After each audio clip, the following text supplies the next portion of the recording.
Operation सिंदूर नंतर आणखी एक ऑपरेशन राबवण्यात आलं होतं, ऑपरेशन महादेव, ज्याच्याबद्दल आपल्याला फार कमी माहिती आहे. ते ऑपरेशन महादेव काय होतं?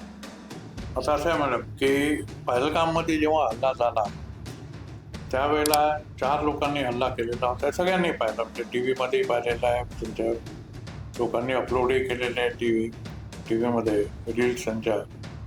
हे लोक तिथनं पळून गेले जंगलामध्ये, त्यांना शोधायचं होतं. आता त्याही वेळेला परत आपल्या इथले जे विघ्नसंतोषी लोक होते किंवा अपोजिशन होतं, त्या लोकांनी हल्ला सुरू केला की एवढे मोठे तुमचे पैसे लोक आहेत, प्रवाह आहे, फलाना आहे, तुम्ही 4 माणसांना शोधू नाही शकत का? तर मी हे त्यांना सांगू इच्छितो की एकदा तुम्ही जाऊन काश्मीरचं जंगल पहा. तुम्ही काय करता, काश्मीरला फ्लाईटने श्रीनगरमध्ये उतरता, डल लेक, मुघल गार्डन फिरता, पहलगामला येतात, त्या जागी जाता जिथे सिनेमा शूटिंग झालेला आहे आणि परत येतात.